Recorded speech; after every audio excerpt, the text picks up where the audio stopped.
창세기 1장 1절 말씀.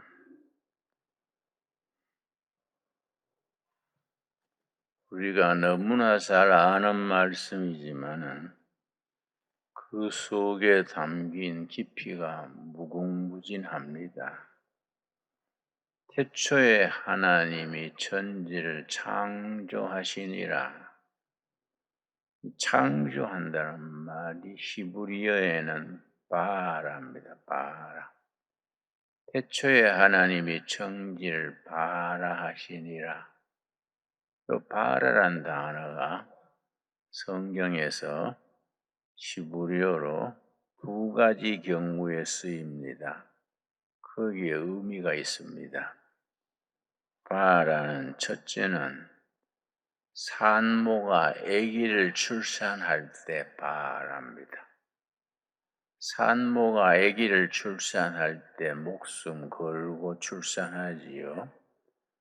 요즘은 의학기술이 발전해서 그런 일이 거의 없습니다만은 우리가 어릴 때 시골에서는 산모가 아기 출산할 때 출산하는 방에 들어가면서 대돌에 놓인 자기 고무신을 만져보고 들어가곤 했습니다. 내가 다시 살아나와서 이 신을 신을 수 있을까? 옛날에는 출산하다가 죽는 경우가 적지 않았으니까 출산하러 들어갈 때에 자기 고무신 만져보고 내가 다시 이 신발을 신을 수 있을까? 그만큼 출산이 산모에게 힘들었습니다. 그런데 하나님이 천지를 창조하신 이가 바라입니다. 바라. 그거는 하나님이 창조하실 때에 큰 수고를 하셔서 천지 창조한 것이지 말씀으로 천지를 창조했다 그래서 뚝딱뚝딱 태양이 있어라 달이 있어라 이렇게 한 게 아니라는 거지요. 그래서 태초에 하나님이 천지를 창조하시니라 바라하시니라 거기에는 창조하시는 그 단계 창세기 1장의 6단계로 진행되는데 단계마다 하나님께서 엄청난 수고를 기울이셔서 창조하셨다는 겁니다. 근데 요즘은 전 세계 교회의 창조 신학이 발전해서 그 창조 신학의 핵심 중에 하나가 창조에 대한 기록이 창세기 1장과 2장 첫 부분에 나오는데 창조 신학의 핵심이 뭐냐 하면은 하나님이 그렇게 온갖 정성과 열성을 다하셔서 창조하신 그 창조 사역이 창세기 1장과 2장에서 끝난 것이 아니다. 하나님의 영이 거하시는 곳에는 창조의 역사가 지금도 계속되고 있다. 이 창조 신학의 골자입니다. 그래서 예수 믿는 사람이 왜 사회에 다른 사람보다 앞서느냐?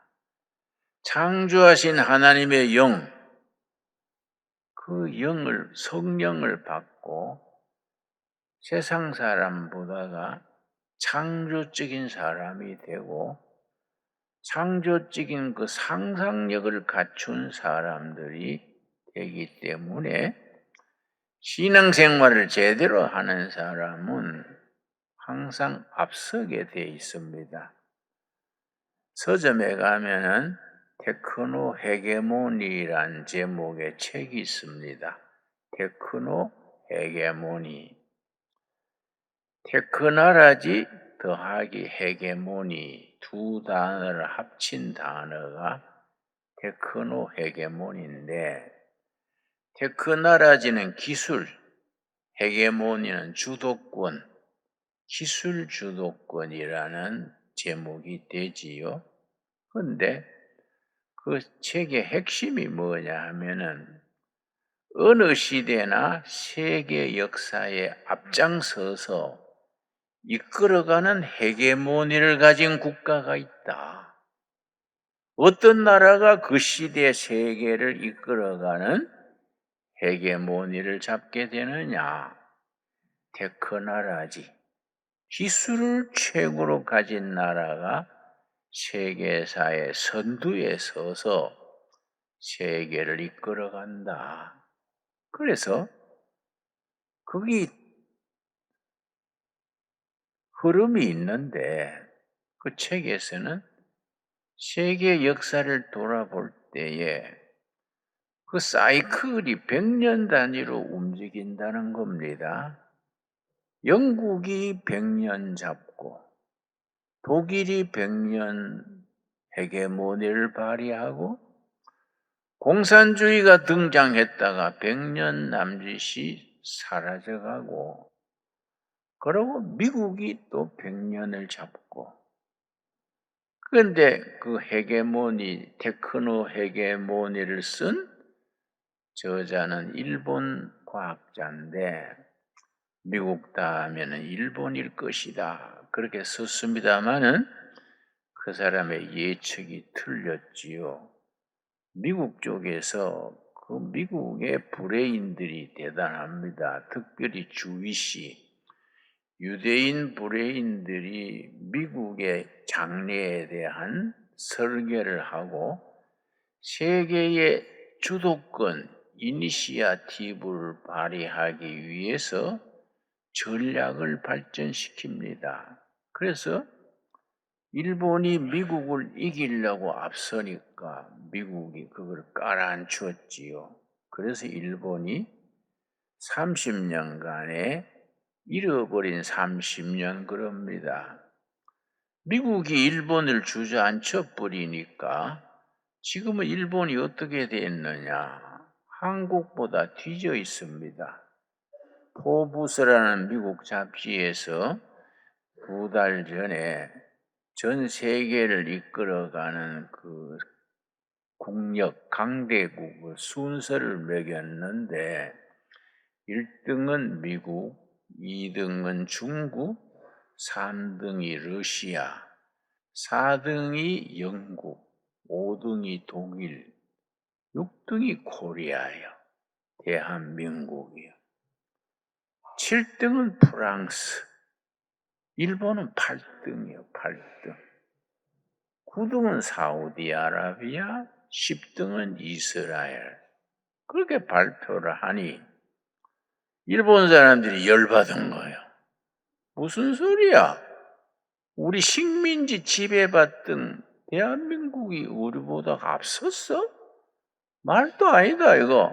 우리는 뭐 조용하게 지나갔지만은 일본은 텔레비에 신문에 뭐 그 유튜브에 뭐 굉장했습니다. 어떻게 대한민국이 우리 지배받던 나라가 우리보다 앞서냐? 문제가 있다. 그거는 한국 사람들이 포브스에 뇌물 준 거 아니냐? 뭐 그런 기사까지 다 났어요. 그런데 우리나라가 그렇게 밑바닥에서 일어나서 6.25 뒤에 우리가 뭐 있었습니까? 전부 잿더미로 변했는 그 바닥에서 일어난 것이요. 이걸 한강의 기적이라 그래요. 그런데 한 가지가 더 남았습니다. 한강의 기적에서 한 단계 더 올라가야 되는 것이 국가적인 비전이지요. 한반도의 기적으로. 한강의 기적은 남한의 기적이고 한반도의 기적은 통일한국 시대, 우리 통일한국 전체의 기적이 눈앞에 있다. 그게 틀림없이 실현될 것이다.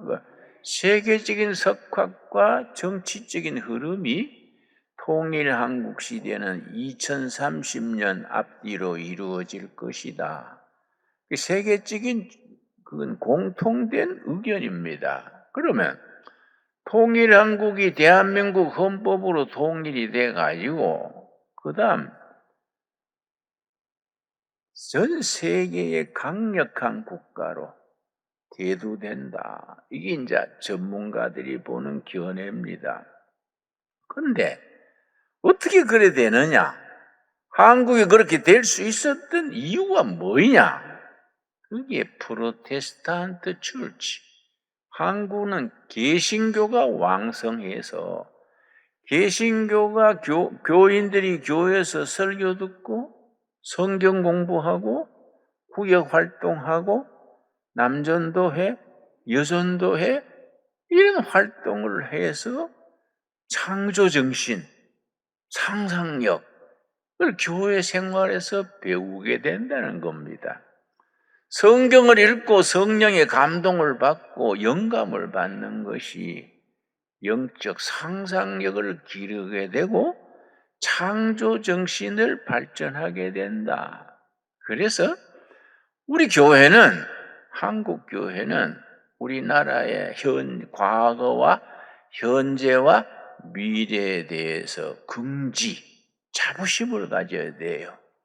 대한민국이 밑바닥에서 이만큼 성장 발전하게 된 데에는 영적인, 정신적인, 도덕적인 그 에너지를 교회가 보이지 않게 제공한 거이다. 거기에 대해서 우리가 긍지를 가지고 자부심을 가져야 됩니다. 그리고 신앙생활이 각 교회가 좀 더 말씀 자체, 깊은 기도, 성도들의 창조적인 정신, 상상력을 불러주는 일에 목회가 그 방향으로 나가야지 골목대장처럼 우리끼리 모여가지고 할렐루야 아멘 하다 우리끼리 끝나버리면은 우리 선배들이 일으킨 대한민국의 역사를 새롭게 한 그 전통을 이어갈 수 없는 거이지요. 그런 점에서 우리 신강두레 교회가 참 중요합니다. 미래의 한국 교회를 이끌어가는 선두의 선 교회가 신강두레 교회지요. 그러니까 우리가 그런 신강두레 교회 교인이란 거에 대해서 우리가 긍지를 가지고 정말 제대로 예수 믿자, 제대로 성경 말씀을 제대로 읽어가지고 태초에 하나님이 천지를 창조 바라하시니라. 하나님도 창조하실 때에 전심전력으로 온 힘을 다해서 1단계, 2단계, 6단계로 창조하셨는데 우리도 창조정신을 우리 기업에서, 가정에서 그 발휘하기 위해서는 그런 최선을 다해야 되지요. 깊이 기도하고 금식하고 부르짖고 응답받아야 되지요. 그래서 여러분, 내가 내 서재에 있는 책을 한 권 가져왔는데 삼성의 이병철 회장님이 자서전이기 호암자전예, 호암자전. 이병철 회장님의 호가 호암입니다. 호암자전. 이병철 전 회장님의 자서전인데 여기에 무슨 부분이 있느냐 하면은 물론 우리는 성경을 열심히 읽어야 되고 성경만 읽으면 또 좁아져서 안 돼요. 인문학적 기초, 폭넓은 지식, 이게 칼빈 이래로 장로교의 전통입니다. 그래서 교회에서 칼빈 시대 때부터 인문학적인 기초를 강조하고 독서할 책을 추천하고 칼빈 자신이 기독교 강요라는 위대한 책을 1, 2, 3권짜리를 썼지요. 여러분, 교인 가정이라면 반드시 있어야 될 책 중에 하나가 칼빈 선생의 기독교 강요 1, 2, 3권, 그건 반드시 있어야 됩니다. 부모도 읽고 자식들 읽혀야 됩니다. 그런데 이 이병철 회장님의 자서전에 반도체 만드는 얘기가 뒷부분에 나옵니다. 1982년에 이병철 회장이 반도체를 시작했는데 여러분 다 반대한 거예요. 삼성 임원들도 반대하고 정부도 반대하고 미국, 일본도 반대하고 다 반대했음에도 불구하고 그 성각자의 안목이라는 것이 미래를 내다보는 성각자의 그 안목이 참 중요하지요. 근데 우리는 그런 이병철 회장이다, 정주영 회장이다 그런 분보다 한 수가 더 높지 않습니까? 영적인 안목이 있지 않습니까? 그 영안 그래요, 영안. 영적인 안목으로 미래를 보니까 우리 거듭난 사람들이, 성령 받은 사람들이 세상을 이끌어 가야 되는 거지요. 여기에 뭐라 했냐면은 1982년에 반도체를 삼성서 시작했는데 불과 지금 43년 지났습니까? 그동안에 열심히 노력해서 삼성 반도체, SK 하이닉스 이런 반도체 기술이 세계 1등이요. 그 처음 시작할 때는 일본과 미국이 앞장서 가지고 모두 반대하기를 그 기술의 선진국 일본이 앞장서고 미국이 다 장하고 있는데 조그만한 나라 코리아가 그 해가 되겠냐. 반도체 만드는 그 라인 하나에 1조가 든다 그래요. 그거 몇 개 했다가 망해버리면 삼성이 뿌리채 나가 떨어진다 반대했는데 역시 성각자들은 안목이 다른 거예요. 그래서 미래를 미리 내다보는 사람들이 이 나라와 사회, 정치, 경제를 이끌어가야 돼요. 하물며 하나님의 교회를 이끄는 목회자나 교회 당회가 시대를 앞질러 나가야 되지요. 여기 이병철 회장이 뭐라 썼냐면은 반도체 시작할 때 모두 반대하는데 참 혼자서 시작하면서 이렇게 썼어요. 언제나 삼성은 새 사업을 선택할 때 그 기준이 세 가지였다. 세 가지 기준으로 이 사업을 할 거냐, 안 할 거냐 선택했다는 겁니다. 첫째는 이 사업이 국가에 필요하냐, 나라 생각 먼저 하는 거예요. 대한민국이라는 나라에 이 반도체가 필요하냐, 첫째입니다.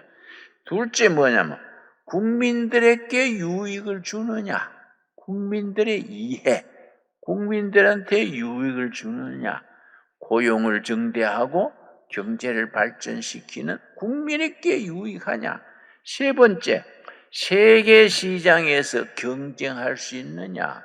미국과 일본이 다 잡고 있는데 우리가 늦게 뛰어들어가지고 자금이 있어요. 기술이 있어요. 기술자가 있어요.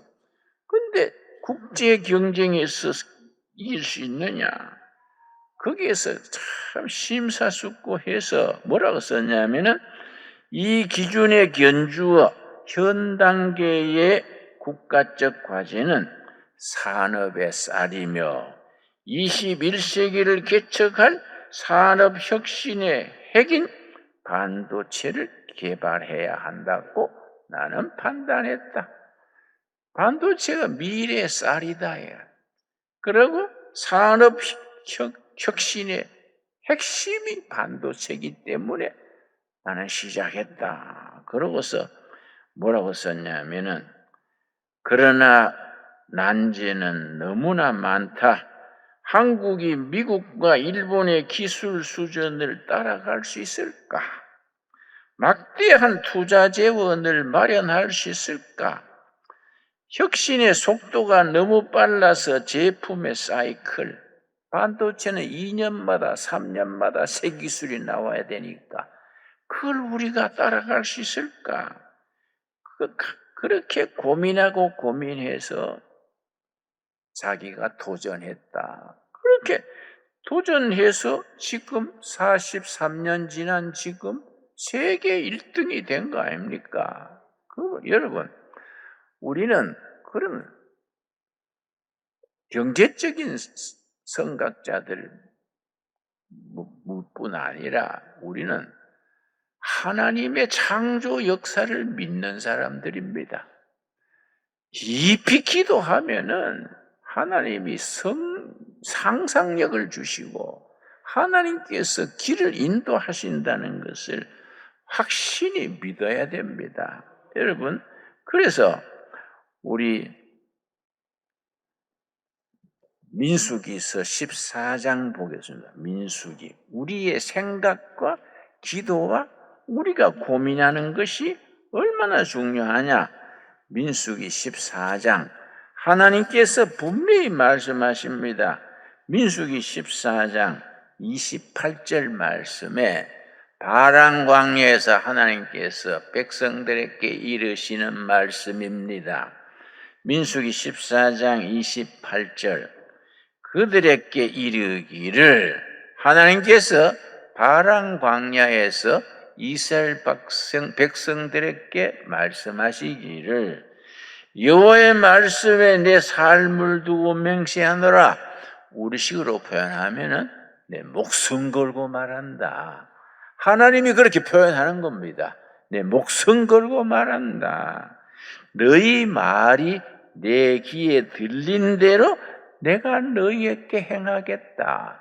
너희의 말하는 거, 기도하는 거, 꿈꾸는 거, 그것이 하나님께 올라가는 거예요. 그게 하나님의 귀에 들리는 대로 내가 실천하겠다. 망했다, 안 된다 그러면은 하나님께 귀에 올라가는 거예요. 그래? 너희 가정은 그래 안 되는 게 소원이냐? 너희 나라는 망하는 게 소원이냐? 그럼 내가 들어줄게. 응? 서서히 망하게 할게. 이 하나님의 뜻이다. 승리한다는 말이 하늘에 올라가면 그래? 내가 너희 말하는 대로 내 귀에 들리는 대로 승리하게 해줄게. 그렇게 인도하신다는 겁니다. 그래서 우리의 미래는 누가 결정하느냐? 여러분, 우리의 지금 생각, 지금 기도 제목, 지금 우리가 고민하고 도전하는 것이 우리의 미래입니다. 여러분, 나는 우리가 4년 됐지요. 신강도래교회 우리 최동목 목사님 이제 당회장 세우고 내가 이제 설교하면서 시작할 때부터 꿈이 있습니다.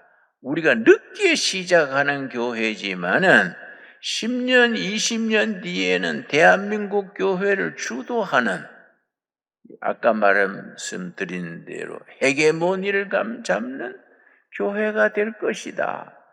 그럴 것이다가 아닙니다. 그렇게 된다야. 그렇게 된다. 왜냐? 하나님이 그걸 기뻐하시니까. 그래서 28절 우리 한번 같이 읽겠습니다. 민수기 14장 28절 시작. 그들에게 이르기를 여호와의 말씀에 내가 삶을 두고 맹세하노라. 너희 말이 내 귀에 들린 대로 내가 너희에게 행하리니. 아멘 하시지요? 그래서 지금 우리 말하는 것, 기도하는 것, 생각하는 것이 엄청 중요한 겁니다. 그럼 우리가 뭘 기도하느냐? 우리 기도하는 것이 하늘에 올라가서 하나님이 그것을 응답하신다는 겁니다. 여러분, 예레미야서 33장 2절 3절은 하나님이 우리 신강두레 교회에게 주시는 약속의 말씀입니다. 예레미야 33장 이런 말씀을 우리가 주신 약속의 말씀으로 붙들고 앞으로 전진해 나가야 됩니다. 그런데 우리가 이런 확신을 가지지 못하고 쭈삣거리고 대가 하고 여러분, 내가 아침에 일찍 와서 이 주차장 한번 돌아보니까 아주 멋있더라고요. 여러분, 작년 이때쯤 그 생각이나 했습니까? 우리가 힘을 모으고 기도를 하니까 멋진 주차장이 나왔지 않습니까? 여러분 예배 마치고 가시기 전에 한번 돌아보고 가십시오. 저 위에서부터 입구까지 내가 아주 감동했습니다. 그런데 같이 힘을 모은 성도들 여러분께 내가 아주 감사한 마음이 넘칩니다. 내가 그리 하나님은 더 기뻐하지 않겠습니까? 여러분, 예레미야 33장 2절 말씀, 33장 2절, 구약성경 1106페이지.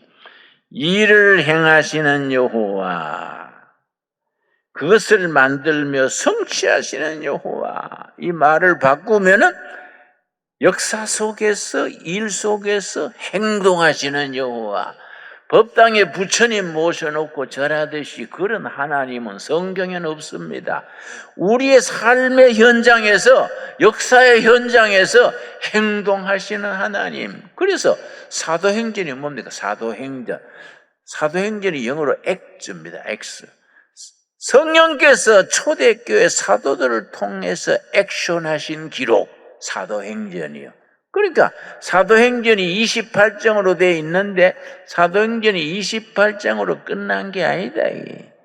그 이후로 성령께서 계속 액션하셔서 29장, 300장, 1000장, 만장 계속 성령께서 역사의 현장에서 액션하신다. 그렇게 행하시는 여호와, 그것을 만들며 성취하시는 여호와, 그의 이름을 여호와라 하는 이가 이와 같이 이르시도다. 3절이 우리에게 주시는 신강도래 교회 성도들과 교회에 주시는 약속의 말씀입니다.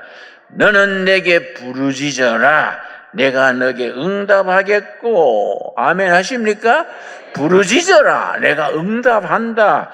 너희 기도가 내 귀에 들리는 대로 행동해 준다. 너가 알지 못하는 크고 은밀한 일, 지금 너희가 상상하지 못하고 꿈꾸지 못하고 계획하지 못하는 크고 은밀한 일을 너에게 보여주겠다. 언제 보여주시느냐? 너희 기도가 내 귀에 들려서 내가 그것을 실천해서 미래에 10년 뒤에 20년 뒤에 너희 부르짖음이 응답되어서 크고 놀라운 미래, 크고 놀라운 은밀한 일을, 우리가 생각하지 못하고 꿈꾸지 못하는 위대한 미래, Great Future, 그 위대한 미래를 내가 보여줄 것이다. 여러분, 아멘으로 받읍시다. 아멘으로. 그냥 성경에 적힌 말씀이겠지 그러고 지나가면은 성경 읽는 눈이 안 열린 겁니다. 이 말씀이 지금 우리들의 미래에 현실로서 다가오는 겁니다. 여러분, 우리 빌립보 4장 13절에 뭐라 그랬습니까? 우리들에게 하나님께서 지금 주시는 말씀입니다.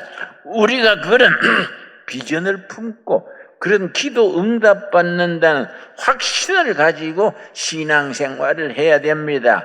자, 빌립보 4장 13절입니다. 나는 이 말씀 읽을 때마다 은혜 받습니다. 이 말씀 읽을 때마다 주먹에 힘이 오고, 자, 한번 해보자. 하나님이 약속인데 한번 해보자. 그런 힘이 솟아요. 4장 13절 말씀. 내게 능력 주시는 자 안에서 내가 모든 것을 할 수 있느니라. 아멘 하십니까? 나로서는 안 돼요. 나로서는 낙심하고 실패하고 막히고 망가지는데 누구 안에서입니까? 능력 주시는 자 안에서, 그리스도 안에서, 예수 안에서 할 수 있느니라. 이걸 can do spirit, 할 수 있다 정신. 나로서는 안 돼요. 우리가 뭐 잘난 게 뭐 있습니까? 우리가 뭐 가진 게 뭐 있습니까? 그러나 그리스도 안에서, 내게 능력 주시는 자 안에서 내가 할 수 있을 줄 믿습니다. 그 믿음대로 될지어다 그랬습니다. 예수님이 말씀하셨지요. 너희 믿음대로 될지어다.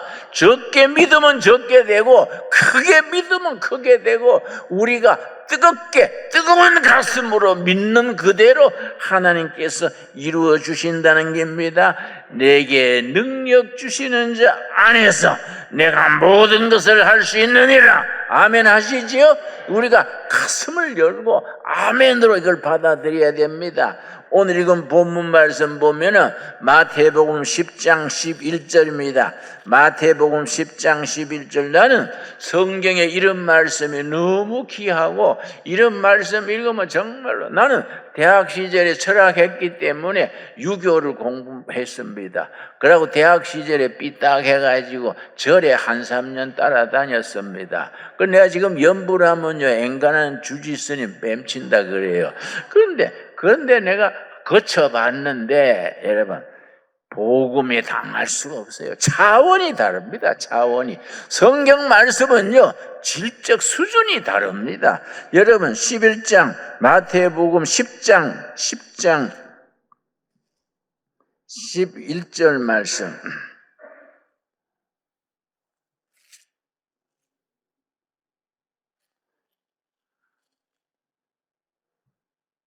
10장 16절입니다. 10장 16절. 좀 나이 드니까 왔다 갔다 하지요. 예, 여러분이 알아서 이해해 줘야 됩니다. 예. 마태복음 10장 16절. 보라, 내가 너희를 보냄이 양을 이리 가운데로 보낸가 같도다. 그러므로 너희는 뱀같이 지혜롭고 비둘기같이 순결하라. 비둘기같이 순수해야 됩니다. 우리 믿음의 세계는 순수 자체입니다. 순수.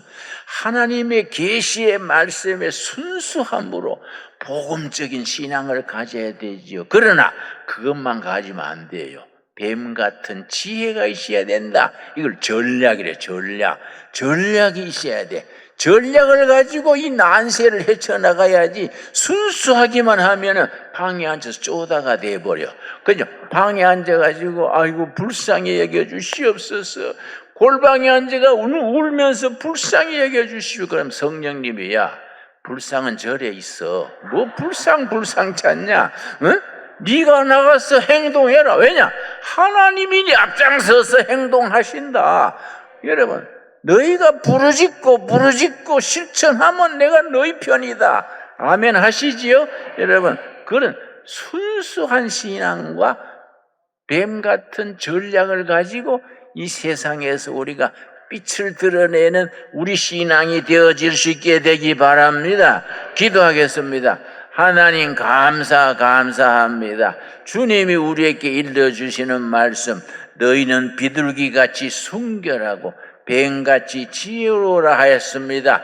우리 복음 신앙에 순수하게 하옵시고 우리 신앙의 인생을 투자하는 우리들이 되게 하옵시며 우리가 뱀같은 지혜 전략을 가지고 우리가 무슨 일에 종사하든 지혜와 전략으로서 승리하여 하나님께 영광 돌리며 교회를 부흥시키며 나라를 부강케 하는 일에 앞장서게 하여 주시옵소서. 예수님 이름 받들어 기도드렸사옵나이다.